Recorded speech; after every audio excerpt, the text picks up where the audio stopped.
Comece a arquitetura de pipelines de dados por estas perguntas. Eu vou trazer um grupo de perguntas agora para você e eu tenho certeza que essas perguntas vão ajudar a definir o caminho para a construção da arquitetura de pipelines de dados. O que eu vejo muito por aí, infelizmente, é as empresas e também profissionais correndo para a ferramenta. Então tem um grupo lá, não sei aonde, que disse que a ferramenta X é a melhor ferramenta da galáxia. Aí todo mundo corre para a ferramenta, a empresa acaba tentando ajustar às suas necessidades aquilo que a ferramenta faz. Só que eu vou contar um segredo para você. Não conte para ninguém, hein? Nosso segredo.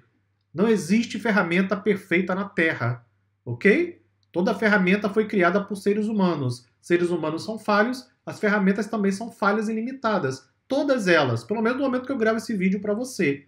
Então, a abordagem de começar pela ferramenta e tentar ajustar os problemas de negócio à ferramenta é uma abordagem equivocada, pelo menos na minha visão.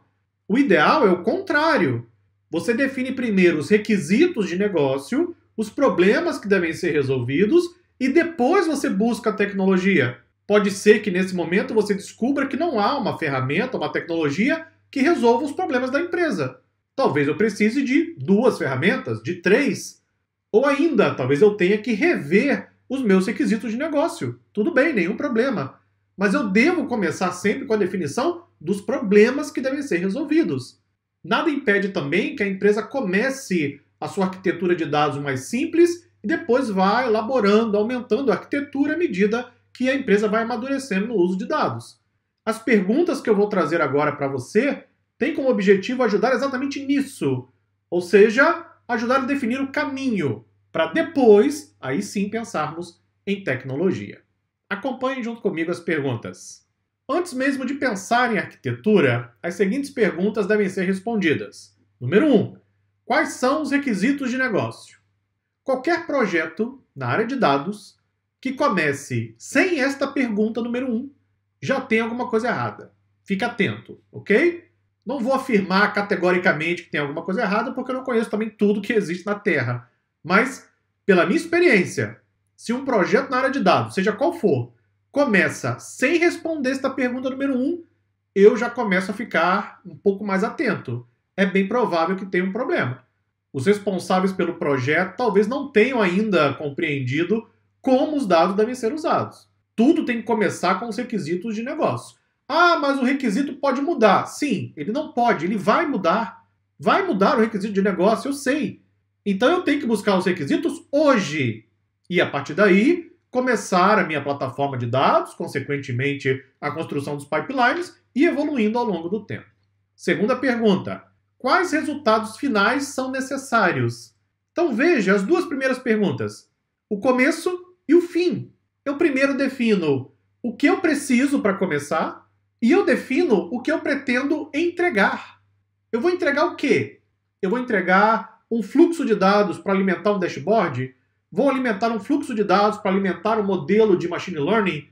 Vou preparar um fluxo de dados só para carregar os dados que serão usados posteriormente? Quais são os requisitos que definem o começo e o fim?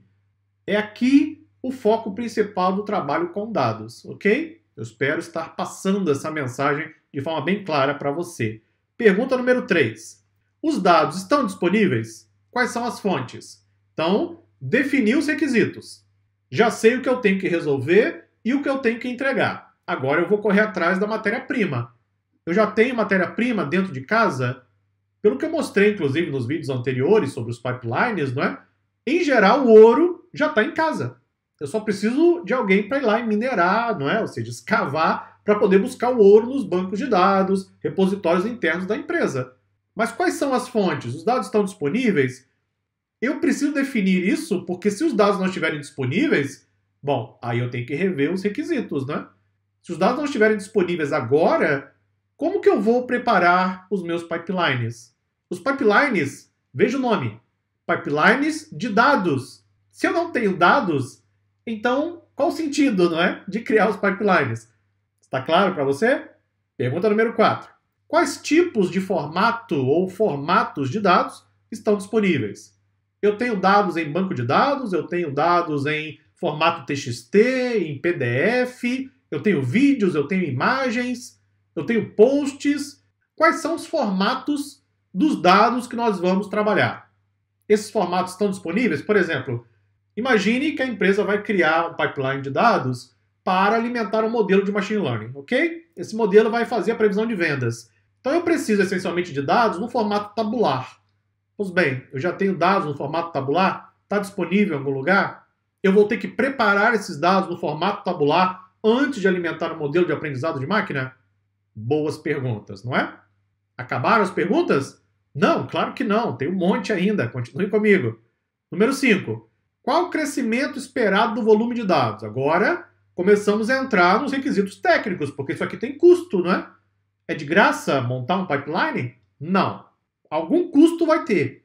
Ah, mas eu vou usar uma ferramenta que é gratuita. Tem várias no mercado. Sim, a ferramenta é gratuita, não vai pagar licença. Mas e a hora dos profissionais? Tem custo, não é? Os dados vão residir aonde? Em algum lugar. Tem custo. O armazenamento não é gratuito.